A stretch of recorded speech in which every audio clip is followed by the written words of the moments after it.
Hi, welcome to Mindful Conversations. My name is Greg Dwyer. Today is our first episode of 2019. I'm with Brooke Cheney. We're going to talk about gun control. We're going to talk about how to protect yourself. Brooke, thank you so much for being on our first show this year. Well, thanks for having me. So, you were on my podcast yesterday and we talked about gun control. And the first question I had then, and I have today for our listeners, our viewers, is how in the world did you get involved with guns? Like, that's amazing.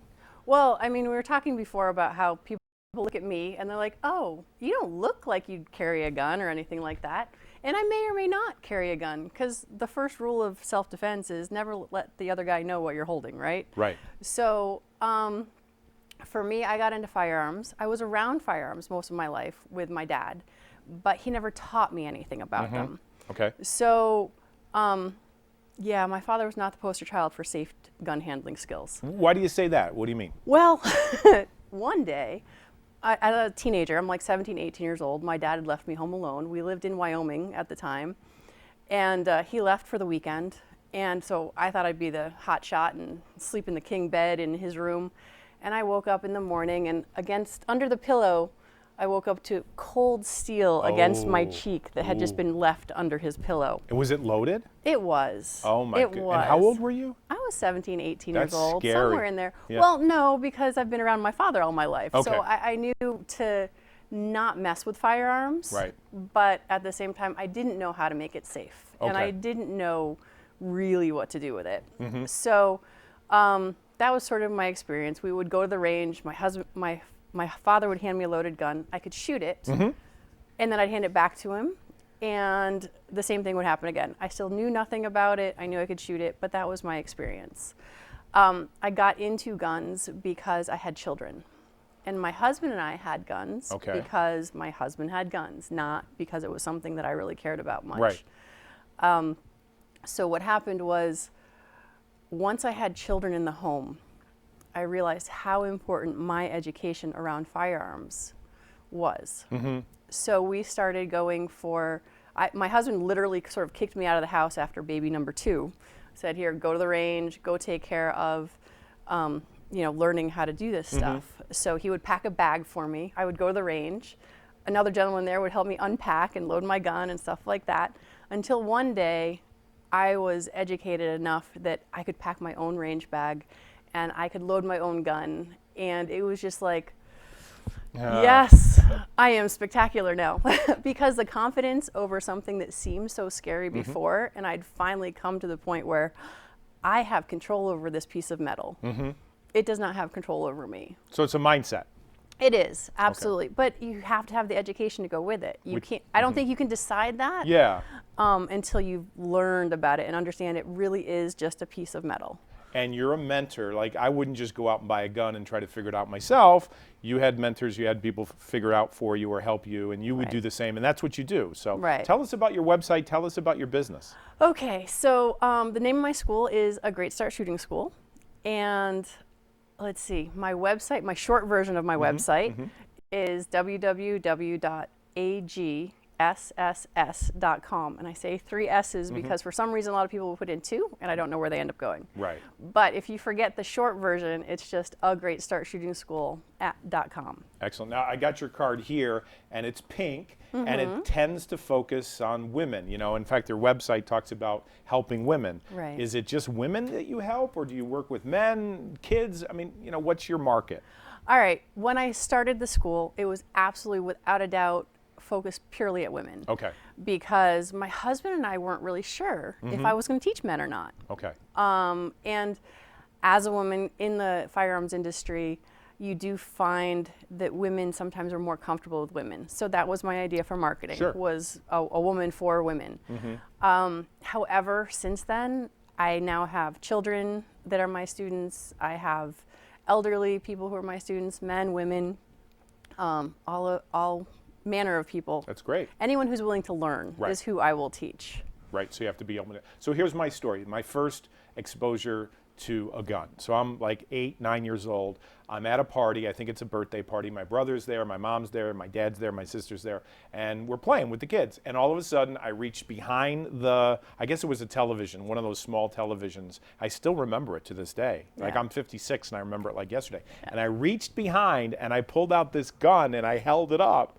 And all of the adults ran towards me, my brother, I didn't know what I was doing, right. But that was my first association. And so my thinking about guns is, you can't touch it, right. Because that's right. almost imprinted. Right. How could you help me, or how could you help somebody reframe that or change the way they look at that? Well, it goes back to your level of education. Okay. Like right now, so when you're talking about kids, the first thing that comes to mind for me is the NRA Eddie Eagle program. Mm-hmm. And there's this quick DVD that basically says, stop, don't touch, leave the area, tell an adult. Like literally, that's what kind of gets, when you watch this DVD or read their coloring books or anything like that with Eddie Eagle, it's stop, don't touch, leave the area, tell an adult. So if you see a gun, that's what you need to do as a child. As a child. Okay, that's good advice. That's really good advice. As an uneducated adult. Oh, as well. Just because you're older now, it doesn't mean you now all of a sudden know what to do with a firearm, right? Right, exactly. So for helping kids, it's really up to the parents to teach them. But the statistics show the children who are not educated about firearms are the ones who are most likely to have firearms accidents. Makes sense. Because I have some parents come to me and they're like, oh, I have kids in the house, but I'm just going to hide it. Right. I'm like, don't hide it. You need to teach your kids safety around the firearm. Mm-hmm. Because I don't know how you were as a kid, but me, I found all the stuff that my parents didn't want me to find. Well, I never looked for, Christmas presents because that would be no fun. That's what I found. I found Christmas presents hidden in the closet. Yeah. But the other thing I know is in my family, the people that have guns, and they have cases, they have safes. I was at a convention a couple years ago where they sell these giant safes where you can put your guns in for hunting, or they have locks. Is it right to have a gun that's loaded and just under your pillow? I mean, is it preference? What is it? It's preference. It is preference? It's absolutely preference. Okay. Someone like me who's primarily, I'm a competitive shooter, which we haven't talked about that really, but for me, most of my guns are in the safe at all times. In the safe. Yeah. Right. And as far as your storage, to me, if I have a loaded gun, the only place that I really want to have it is on my body. On your body. Yeah. Right. I mean, but that's my preference. Yeah. There's tons of people that have them all over their homes and that sort of stuff. There's amazing pieces of furniture that have guns in them that no one would know. I've seen that on the internet. Yeah, where you push a button in the no, it's in the bed. I think it's in the bed. There's lots of them. It drops down and there you are. It's So let's talk about safety. You were telling me about the statistics of people getting hurt, people unfortunately taking their life. What's the numbers on that? Do you remember? All right, yeah. So as a firearms person, what I've found in looking at the stats, because unfortunately we live in Connecticut. I mean, sorry, that didn't sound right, but Sandy Hook occurred. Oh, that's right. At the time, my children were 5 and 6. Wow. I cried and cried and cried. Right. And so in order to get myself out of that mindset, I started looking at the statistics. Okay. I started researching what really happens with school shootings, what really happens with violence, how do we prevent violence? And so that's how I started learning about the statistics. Tell us about that, because I really like to know about churches and schools and soft targets. Do they happen all the time? They do and they don't. Okay. I mean, here's what happens is that we get the headlines of the school shootings. We get the headlines of Vegas. We get the headlines of a nightclub. Yes. And that's what we hear about. However, every single day, someone's committing suicide. We don't hear about that. We don't hear about that. In the gun community, we have strong ties to different foundations that help prevent suicide, for example, specifically veteran suicide. I was going to say veterans. The 22 a day. We're trying to bring that down to 0. Is that the number, 22? 22 a day, yeah. Really? That takes 22 veterans a day. Specifically our military personnel who take their own lives on a daily basis. And obviously that's not all with firearms. Right. But so the broad picture of statistics are roughly 60% of firearms death across America, 60% is suicide. Right, right. Then we go to the next biggest chunk, and it goes then to gang violence at about 20%. 20%. So now we're up to 80% of gun deaths related to those two categories. And my whole purpose when I go to the Capitol here in Hartford, when I go to DC to talk to our legislators, is that we need to start focusing on suicide prevention. Yes. Because 60% is a huge number. Right. And so my thought is, if we could focus on suicide prevention, not only could we help lower that 60% number and make that smaller, we'd also be addressing all of those other people who use other means to kill themselves. Right, right. So that's really the main reason for stats as far as gun safety and all of that. It only left us with 10%. And I think it's, this is where it gets a little bit fuzzy, but I think like 6 or 7% of that, crimes of passion. Oh, okay. And then only like 2 or 3% of it is actual gun safety and accidents. Okay. But as a Great Start Shooting School instructor, my whole point is to educate people who are not aware of what they need to do with their firearms and how to be safe. Have you ever read a book called Freakonomics? It was out a couple years ago. Have you read it or know My about husband has, so I've gotten the Reader's Digest version of some of it. Yeah, and I think I listened to the audio, but what they said was when there's a newspaper article and someone had taken their life, whether it's a gun or something, and it makes the front page, they find that more and more people take the same action because it looks popular. So I would say this: if you're feeling depressed or you're feeling suicidal, reach out to someone. There's an 800 number, call a friend, talk to a clergy member, talk to someone to change the way. I definitely think suicide is a way of solving a temporary problem with a permanent problem, and it doesn't work. So right. Oh, and here in Connecticut, 211 is 211? the easiest, fastest way to get help when you're feeling down, depressed, really? upset. So you just dial 211? Yeah, here and in Connecticut. Who do you get? Who do you get? So you call 211, right. and unfortunately it's like everything else today. It's you have to listen to your options, but you have an option to talk to someone because you're in crisis. That's wonderful. So 211. And what are some of the options? Are they looking to help you with other things, or is it just primarily this one thing? So what happens is, or the times that I've had friends use it, is that you call, you actually get to talk to someone who's working on helping you calm down or undistress you. Wow. They also have resources for you, and they can hook you up with local places within your town or city or something along those lines. I never knew that. Well, suicide prevention is like a huge part of what I do and advocate for. Okay. So much, I do a Facebook Live every Saturday. You called do? Suicide Prevention Saturday. How do they get a hold of you on Facebook? Where do they go? How do they do that? Facebook, you can go to greatstartshootingschool.com. Okay. Actually, I guess it's Facebook / A Great Start Shooting School. Right. And you can find me there. Right. The Suicide Prevention Saturday, I actually just do on my personal page, so it's just Brooke Cheney. Spell your last name. All right, Cheney. Excellent. And it's Cheney is my, and Brooke with an E. That's what I was trying to get to. Oh, that's right, Brooke with an E, yes, because exactly. people don't know that either. And where is your shooting range located? Where in Connecticut? So I'm right here in Harwington. All right, good. So around the corner from the studio. Oh, nice. So it makes it easy. And it's a private range. So it's like when you come, it's just you and me on the range. I see. And this is part of why in the beginning, my husband and I didn't know if I was only going to teach women or not. Excellent. As back to what we talked about the other day, as far as women feeling safe. Here I am taking people with firearms onto my property. Yeah, I was wondering about the conflict of interest there. You know, I was thinking, I didn't ask you that yesterday, but I was thinking, how do you protect yourself? Don't want to know, but you must have precautions and you must have thought the whole thing through for sure. Well, have you ever read The Gift of Fear? No, tell me about that. Okay, so The Gift of Fear, there's another one, The Cornered Cat, depending on what you like. Okay.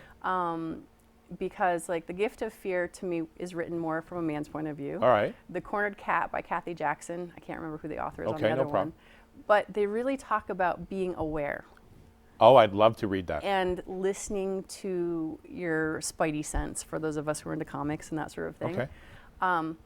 So it's one of those things where The Gift of Fear, The Cornered Cat really get you to pay attention to what's going on and listen to yourself. Because as women particularly... I want to talk about that after the break, but yes, exactly. So we'll be back after this 1 minute break, 2 minute break, and then I want to talk about this concept of fear. So stay with us. We'll be back right after this break.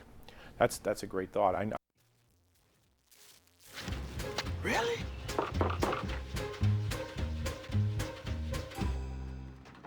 Buzz, what's up, man? You left some leaves burning out here. Yeah, I just just came in just for a second. Come on, man. If it's too hot to touch, it's too hot to leave. You could torch the whole neighborhood. It's a good point there, Smokey. 9 out of 10 wildfires are caused by humans. Only you can prevent wildfires. Welcome to my block party. Glad you can make it. The only triple doubles you get come with fries. Last time you blocked someone, you were online. I can do this all day. Your moves are just gay. Using gay to mean dumb or stupid, not cool. Not cool. Not in my house, not anywhere. It's not creative, it's offensive to gay people. And you're better than that.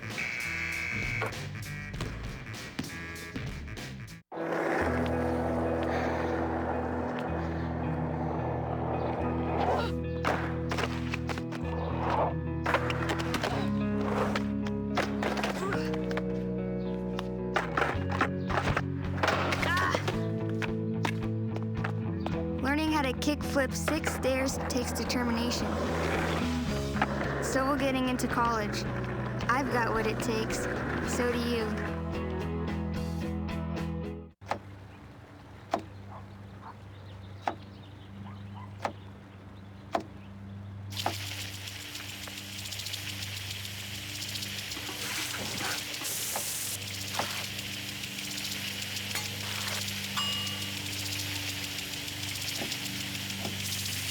Clean kitchen surfaces, utensils, and hands with soapy water. 1 in 6 Americans will get sick from food poisoning this year. Keep your family safer. Check your steps at foodsafety.gov. We are back with Brooke Cheney. We're talking about gun safety. We're talking about the concept of fear. She's mentioned a couple books. So after, or should I say before the break, you mentioned something about these 2 books. What are they? All right, so there's The Gift of Fear. Gift of Fear. And unfortunately, I don't remember that author. Okay. But then there's also The Cornered Cat by Kathy Jackson, All right. which was my introduction to sort of learning about concealed carry and self-defense. Okay. So The Cornered Cat I can talk more about, but both of the books really just talk about paying attention to how you feel. How you feel, okay. Because as women, particularly, we're sweet and polite, and we don't interrupt and we don't yell. You look that way. I mean, you look Right? sweet, polite. That, Yeah. You know, I never think you would into guns. Never. Right. Never in a million years. And so it's just like, because we tend to have that demeanor, it's a lot harder for us to be confrontational. Okay. And it's just like, if you walk into a room and I'm like, ew, you Right. gross me out, Right. I will not show any of that. I will not acknowledge any of that. I will be like, my job as a woman is to be polite. Okay. So where did you So- learn all this? From the books or? Oh gosh, all over the place. Okay. Right. I was sexually assaulted as a young teen. I didn't know that. I was 12, 13, 14. Oh no. There was lots of things. I actually testified on this last year. What do you mean you testified? Well, I go up to the Capitol in Hartford All right. when gun bills come up Okay. and that sort of thing. So I was talking about how the bill that was coming up was about restraining orders, and how they wanted to be able to, like, if I put a restraining order against you, Yes. to immediately strip you out of your guns. Of my guns. Of your, yes. Oh, it would. If I did. Oh, sure, that makes sense. Well, it doesn't though. It doesn't make sense? No. Oh, I took the other side of the because- coin yes, immediately. Because the reason, exactly, because you don't understand I that don't. if you are my nasty ex and I have a firearm to protect myself from you. Now I don't. No. You put the restraining order against me and I get my gun stripped from me, and now I'm a... Now you're a target. Now I'm you're a soft target. Yes. Oh, I never So, thought that through. Exactly, and that's part of the problem and why I go up and talk about these things. But Interesting. so back to the gift of fear. Yes. Is that the idea is simply that because we're so polite, we have to start listening to, ooh, I don't like the way that guy makes me feel. I need to leave the area. How do you become aware of that? Self-defense 101 is the best way to win a fight Okay. is to avoid the fight. I heard that since I was a kid. That's true then. All right. So I mean, and it's one of those things, people who have firearms or carry for self-defense are often painted as being paranoid and everyone's out to get me sort of thing. Sure. And the reality of it is simply that, no, we're just being aware of what our surroundings are. I've been to tons and tons of different types of training. So I've done self-defense training, literally walking out to the parking lot training, just all sorts of stuff. So really you have to expose yourself, because one of my, the thing about my school is one size never fits all. And you just have to keep training and learning new things, because you don't know what you don't know. Exactly, exactly. So years ago, I went to see Tony Robbins. I know you're a fan of Tony. You were telling me the other day you used to work on the fire walk. Yeah, we did the fire walk, and I worked in AV as well. That's amazing. So you go back, what, to the 80s, 90s with Tony? 90s. Yeah, we probably started in 98, 99. And you would set the fire and work the whole day? And that's amazing. And the whole night. And the whole night. Morning. Yes, it was long. It's arduous, but it's worth it. It is worth it. It's transformational. But I remember Tony saying to an audience of like 7,000 people, he say, stand up if you're a woman and raise your hand if you have felt fear in the last 12 months. And then he would go and say, what about the last month? Have you felt being afraid, or the last week, or the last day? And it was like 80, 90% of the women, you know. Then he did the same thing with the men, and there was maybe 2 or 3 men that raised their hand and said they were afraid, you know. So this is something women think about. They're aware of their surrounding. They're aware of what's going on, or who they're going to see, or who they're going to meet. Men don't normally think of these things. Right. And I mean, when I have women come to me and they want to get their pistol permit for self-defense purposes. Okay. And I always tell them, like, no.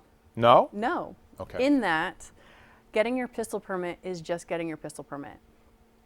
Training for self-defense is how you become aware and able to defend yourself. And you teach that too? I do not. Oh, you do not teach that? I do not. Okay. I teach basic firearm safety with, and I try to get people into shooting sports. Okay. But I can send you okay. anywhere you want to go, because I have lots of connections within the self-defense world. Ex-Marines, SEAL team, that sort of stuff. That's pretty impressive. Just going up to SIG, so I can help, because what I found when I first got my pistol permit was simply that I got my pistol permit. It's a basic safety course. It is nothing more than that. Right. And I just knew I needed to know more. Sure. But when I went and I looked for training, it's like, okay, here's a 3-day course out in Arizona, and it's going to cost me $5,000 and all of this. And I'm like, and these prerequisites of that and this. And I'm just like, I don't even know where to go. Right. So back to the name of my school, A Great Start.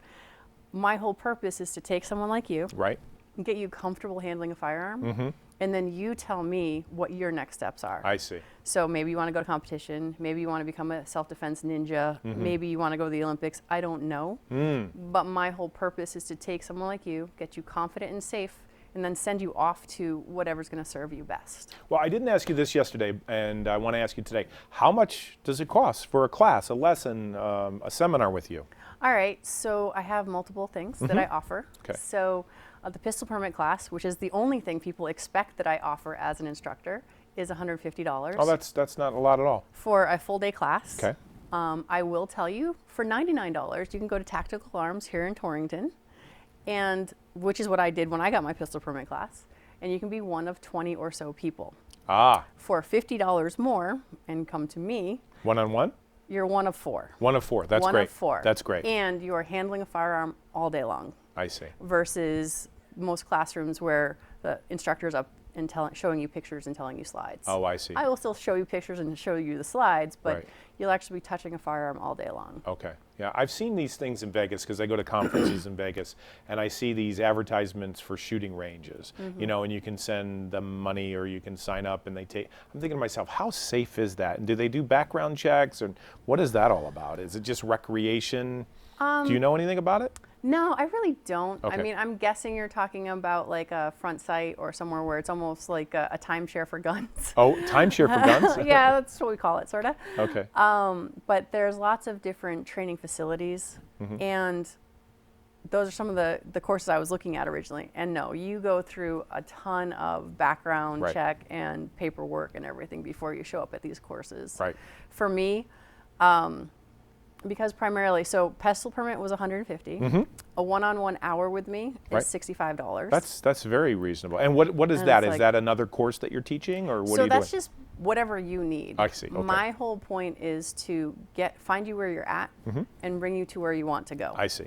I mean, like I said, I'm not going to make you a tactical ninja. That's not my job. Sure. My job is to get you comfortable and confident enough so that when you go to the tactical ninja class, that you can then feel comfortable and confident, and the instructor's not, Sure. worried about you. Sure. That's good. And so then I have the non-shooting class. Oh, did you say a non-shooting class? A non-shooting class. What do you mean what are you cooking? What are you doing? Making cakes? What are you doing? One of the ladies I used to know, her husband was a police officer, a state trooper, and she hated firearms. And they had children in the house. All right. And they almost got a divorce one day. Why? Because she woke up and he had just finished working a double or triple or something, and he had come home and he had put the gun on the coffee table. Loaded? In the living room. Loaded. Yes, and I had gone to bed. Aye.